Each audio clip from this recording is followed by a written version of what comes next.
Hey Megan, How are you? I'm doing good. How about you? I am hanging in there, hanging in there. So today we're going to have a story time. Mm-hmm. And the story time is going to, I'm not going to say any names, obviously, or places or that sort of thing. But it is a warning to people that there's a couple of ways that this person could have avoided the situation that happened. So a few years ago, in August of it must have been 2022. It was August 2022. If I went back in time, I would say that the rates were real low in 2022. The market was hot. We were like a year out of being, out of COVID, and we Mm-hmm. had the lines of people around the, open houses and that sort of thing. And this person called me to sell their house. And I said, sure, I'll come over tomorrow, what have you. And Mm-hmm. then they called a few minutes later and they said, oh, my wife doesn't want anybody in the house. It's a mess. And, give us a little time. And I said, sure, no problem. I understand. So just call me when you're ready. Lord willing, I will be here. And I didn't hear much more from the person, and it was October. Mm-hmm. And October, I got a call from an investor, and he said, "Hi, my name is, let's call him John. My Mm-hmm. name's John. I'm an investor, and I have a house under contract in your neighborhood. And I'm wondering if you have any investors that might be interested in this house." And I said, "Oh, well, what house is it?" And he told me what house. Mm-hmm. And I said, "Oh, that's interesting. That's that person that called me in August." So I thought, well, let me see what this is all about. So I took an investor. We went over there to look at the house, and the homeowner said, "Oh, what are you doing here?" We'll call him Mike. Homeowner Mm-hmm. Mike, investor John. Mm-hmm. And I said, "Well, John said your house is for sale, and we're taking a look at it." And so, what John was doing, which I have never seen before, this is the first time I've experienced this, was Mm-hmm. that he got Mike under contract to sell his house. And he was trying to find somebody he could substitute in and do Like a flip it. double I was. escrow. Okay. hmm Yeah. So John, the investor, was really not going to have to bring like any money to the table. John had written his own contract, it's a couple pages, and of course, all the terms were in John's Favor. favor. hmm John had picked the escrow company, the title company, and John had a $1,000 deposit in escrow. That's it. Wow. That's it. And so my Mm. investor was like, they weren't interested at the time. And I was like, oh, this is stinky. I don't know what this is. I'm not Mm-hmm. into it. Because he was trying to sell it to my investor for about 150,000 less than what it would be worth if it was in slightly better shape. Mm-hmm. Not too bad. And so I thought, yeah, I'm gonna just wash my hands of this. Didn't talk to anybody until December rolls around. I think it Mm-hmm. was like New Year's Eve day, and Mike calls me, and Mike The says, seller. the seller, Mm-hmm. he's like, "Oh, hey, Megan, remember you came over to my house in the summer?" I'm like, "Yeah, I was kind of wondering what happened to you." And he said, "Well, John still hasn't closed escrow." And the contract that John and Mike had was a cash contract. Okay. Okay. So make sure I'm clear on this. Following it. So Mike and John are in escrow. John is the buyer. Mike is the seller. John makes a cash offer as an investor. hmm And they've been in escrow for how long at this point? August to now we're at December 31st. So like 5 months, 6 months, something like that, right? 5 months. And they're still not closed on a cash deal. Okay. All right. Still not closed on a cash deal. And so Mike wants me to come over, and he says, I'm canceling with John. Come over and we'll get the house on the market. So I'm like, okay, it's New Year's Eve. I'll be there in a couple of days. A couple of days later, I go over. And we're sitting at the table, and Mike says, John keeps calling me and harassing me to sell him this house. And I said, I thought you canceled escrow. I said, let's just call John and find out what's going on here. Why is he harassing you still to sell you this house? And so I called John because I had his number after our meeting in August. So I called John and I said, hey, John, I'm sitting at Mike's table here. He said that you weren't able to close this cash transaction, and that he thought he'd canceled with you, but you're still calling him. And he said, oh, no, he didn't cancel with me. He sent me a text. He told me I had a few more days. Okay. That started this whole catastrophe with these guys communicating with each other on text, not in writing, not clear. There's no contract addendum, this kind of thing. And I'm like, oh man, this sounds kind of, no bueno. So I said to Mike, it sounds kind of shifty, you better clear this up with him, and give him an extension in writing. Everybody signs it, just be clear. So Mike gives him an extension in writing, and no closing happens. Okay. Now, So they had an extension. That extension expired, correct? yeah. Okay. Yeah. And now there was so many extensions. Because it was I don't even know how many extensions, but it was all via text, and it wasn't very clear, and there was no addendums in writing. And so Mike calls me.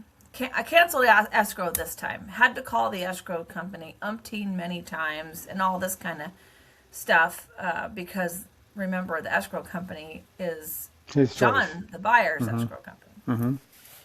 And so I said, okay, great. So he says he canceled everything. He released the $1,000 back, that kind of thing. And so we say, perfect. So the house is it needs a little bit of cleanup. So we start doing cleanup and that sort of thing.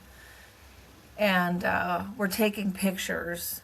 This is weeks later, And John, the buyer, the investor buyer, shows up and is harassing my photographer. What are you doing here? And I'm like, Whoa. what is going on? What is happening? So, the Mike says, no, it's all cleared up. Escrow's canceled, that sort of thing. So we're in my office signing paperwork, and there's a knock at the door. And the knock at the door is a server of papers. So he's got a big envelope, and he serves me with a lawsuit. And he soon thereafter serves Mike, the seller, with a lawsuit as well. John, the buyer, puts a Liz Pendens on Mike's house. Liz Pendens, for those of you that don't know, it means litigation pending. And it means that you cannot transfer title without having the litigation pending resolved. So now Mike has stuck John in this position. John is a very simple person, has no cash on hand, has a lot of equity, house rich, pocketbook poor. You talking about Mike, you mean? The seller? Yes, Mike the Okay. seller. Okay. Did I say John? I'm so You said sorry. John. Yeah, it's okay. He was probably broke too. I'm- That's why he couldn't close the escrow. Yeah, exactly. Yeah, exactly. So, so now John his trying to sue the seller. The seller can't access any of their equity to finance an attorney to represent them. Mm-hmm. Okay, the allegations against me were that I got in his way of buying the house, which I did not get in his way of buying the house. Obviously, I had nothing to do with these two people. Did you have a They're, listing at that signed at that point, or were you just still you had the yeah, listing I already had a signed? Yeah, listing because you had a signed, photographer there. Yeah. and the listing excluded this crazy buyer Okay, because so I if he didn't were to want come anything back to and do with buy, it. he had still had the right to buy, even though you had the listing. Yeah, like I didn't want Yeah. anything to do with it. I So could that's see not the writing on the interference. wall that we're Yeah. dealing with somebody that's unhinged. Hmm. Yeah. Right. So this lawsuit went on for, oh gosh, 4 years. 4 years? 3 years? 4 years? 4 years. My gosh. And, meanwhile, you can imagine that for the seller who can't access their equity, can't afford to get their own attorney, their own counsel, they're trying to navigate the system themselves. I mean, can you imagine how stressful that would be for Terrific. Yeah. somebody No. who is a simple person, Understand this the legal person doesn't process. even do any technology or anything Yeah. like that. Doesn't I mean, understand the process of anything. can you imagine how much that would stress you out? I That's mean, way too stressful. I'm getting stressed listening to it. I know. And then, John, the seller or the Buyer. investor is just beating the hell out of Mike, just mentally, just on and on and on, and letters and this and that. Through the And attorney. this, yeah, huh? Through the attorney. Letters Yeah, through well, the no, attorney. even just himself. Wow. This Wow. investor is He's so, unhinged. yeah, the investor, the first attorney quit. Then he sued somebody in his investment club that he was going to sell the house to. I mean, it was so Wow. Wow. Wow. That is messy and crazy. unhinged. And how this all started was that this buyer, John, mailed out a postcard. And the postcard said, "We will buy your house for cash. Is your house ugly? We will buy it Oh, for one of cash." those types of buyers. Gotcha. And that's how the whole thing got started. So there's a lot more to this story that I'm not going to Wow. I'm Wow. not going to get into because it's too awful. But man, that was just, and this while this was going on, the media contacted me because they wanted me to talk about it. I can't talk about things when No, they're not going under on, litigation, right? And they said that this happens a lot, and that Really? yeah, because you think about they're definitely targeting a certain audience, and Apparently. so the moral of the story is that when this first came down, I was looking up this investor, and this investor was not licensed as a contractor, was not licensed as a realtor, was not licensed as anything. So there was no board to call. There was nobody to report them Yeah, he to. had no governing body around him, nobody that was controlling his actions. Or, Yeah, it was like out yeah. in, Wow. the wilderness, with no oversight. And Wow. Wow. That's crazy. so the contract that he wrote, so here you've got this investor, no license, no way to be held accountable for any of his actions. Then you have the contract that he wrote, which was all in his favor, You've got his escrow company, it was like a thing, it was like a set up to fail. You know what I mean? It was really, and the fact that this guy, if I told you what he was buying the house for, remember I told you he was trying to resell it to my investor for like 150,000 less than what it was worth, and it needed work. It wasn't like atrocious, but if I told you what he was buying it for, he standed to make over 100,000 just doing this double escrow. Never have brought any money into the situation because, I mean, it's just absolutely wild. Well, I mean, as I grasp the concept of what's going on here, I think it's a lesson in people that think they can sell their homes themselves without a licensed realtor like you, for example. That's what I mean. You would never would have taken that offer without proof of cash to close. You wouldn't Oh take my $1,000 God. deposit and hope for the best. There was like Right. so many holes Yeah. in how Right. it all even Yeah. started, And it would you be under know? your contract, not his two-page contract in favor of him. Yeah, I mean, our contracts with the That's a, California that's a, Association of Realtors yeah, have been that's, vetted through boards oh and yeah, the best attorneys in the committees and state. attorneys, and they're made to protect Wow. Wow, people and wow, be wow. clear. So, I'm just saying, people, be careful out there. Yeah, boy. Know that when you're working with somebody, that they have a license, that there's some way for you to get help if you need help, Sure.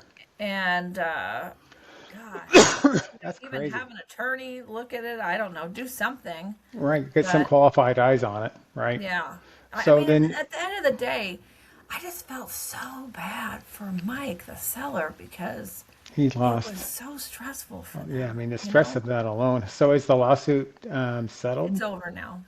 Okay. All right. Yeah, yeah, it's all resolved, and everybody can move on with their lives. But yeah, I just feel bad for anybody that happens to Yeah, because well, I'm not an attorney for sure, but you and I have been in the business a long time. We've seen a lot, but I'm trying to understand the premise of what he could bring a lawsuit for. His contract had expired. He had no money in the game. He was technically out of contract, and his escrow was canceled. right, So how he thinks he exactly, has any kind of a claim is kind of beyond my comprehension. is a bully, is a Yeah, I bully. mean, there's no how could you Yeah, have a claim? Your escrow's canceled. You've signed cancellation. You've had money's been released back to you. So what at what point does he think anyone is interfering with his ability to buy a house? right, right. Oh And what yeah. attorney Well, would my even whole take that thing, case? the one with me, it's just laughable. I don't even Yeah, care. wow, But that's nuts. I just feel bad for the seller. Yeah, It's just like, what a stinky situation to be in. And that's the same too when you hire people to work on your house. You have to right. know if they're licensed or they're unlicensed. And we started Insolvent. something this year because I'm so tired of chasing people around asking them for their, W-9s or, all this stuff.